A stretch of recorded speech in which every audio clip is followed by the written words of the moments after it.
91 წლის ასაკში ცნობილი ქართველი მსახიობი ოთარ მეღვინე-თუხუცესი გარდაიცვალა.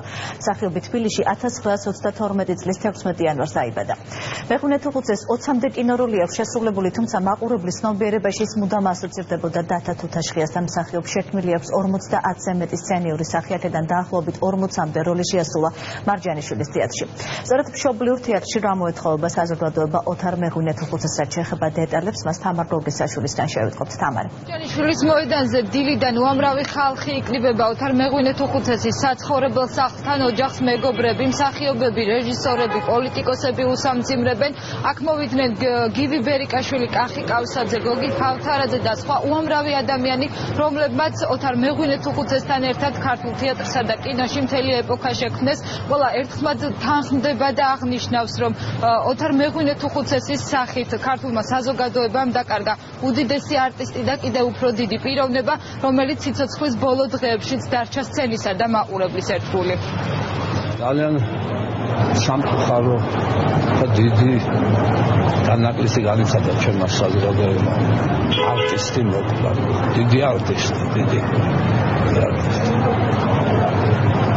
რამდენი სიხარული უჩქებია ოთარს, თავის მაყურებლისათვის. რამდენი ბედნიერება, რამდენი დადებითი ემოცია გასცა ოთარს. ტკივილი ძალიან დიდია, შესანიშნავი არტისტი. აი მაგალითად ჩემს პერიოდში რა, ერთ-ერთი გამორჩეული კაცი იყო ჩემს გვერდზე და იმედი. ოთარი. ნუ ჩვენ თითქმის ტოლები ვართ რაღაც ერთი. წელიწად ნახევარი შეგანსხვავდა. ხოდა, ბევრი რაღაცები გეგმები ჩაგეშალა.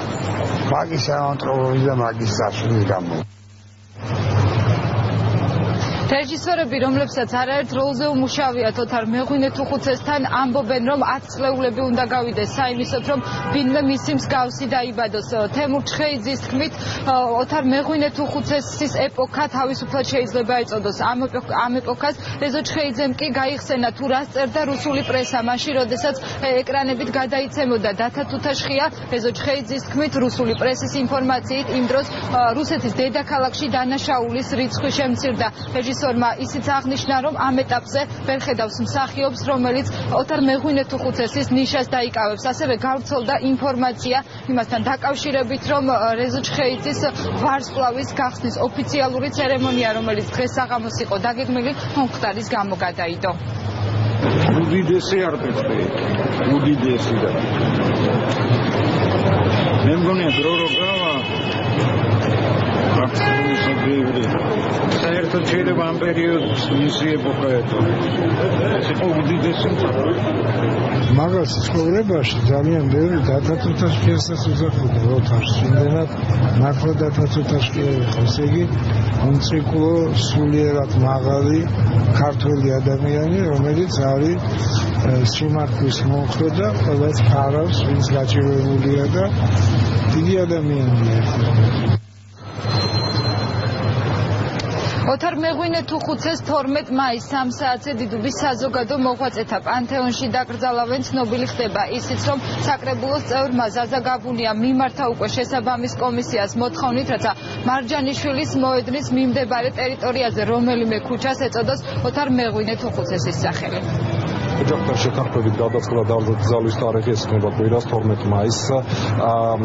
ხვალდაზე გაჩნდა 11-ში სამოქალაქო პანაშვიდები ბინაზე გაიმართება მარჯანიშვილის მოედანზე გასვენებული საცხოვრებელ სახლში. შაბათს საღამოს 8 საათზე გადავასვენებთ მარჯანიშვილის თეატრში, სადაც 12-ში უკვე ქართულ საზოგადოებას ეთმობა საშუალება მარჯანიშვილის თეატრში გამოიმშვიდობოს დიდ მსახიობს. ჩვენი ვალია მომავალი თაობების, რომ მისი ხსოვნა იყოს უკდაყოფილი მისი სახელი. ამისთვის თბილისის საკრებულოს შესაბამის კომისიაში გაიგზავნება ჩემი ინიციატივა, რომლის საფუძველზეც სახელდების კომისია იმსჯელებს, რომ აი ამ ტერიტორიის მიმდებარედ ერთ-ერთ ქუჩას ეწოდოს დიდი ქართველი მოღვაწის მსახიობის ბატონი ოთარ მეღვინე-თუხუცესის სახელი. ოჯახს რამდენიმე წუთის წინ მიუსამძიმრა კულტურის მინისტრმაც, რაც შეეხება ოთარ მეღვინე-თუხუცესს, ის სიცოცხლის ბოლო დღეებშიც დარჩა სცენისა და მაყურებლის ერთგული. ბოლო როლი მან მარჯანიშვილის თეატრის სცენაზე სპექტაკლ მემუარებში შეასრულა. დიდი მადლობა თამარ გოგრისაშვილი საუბრობდა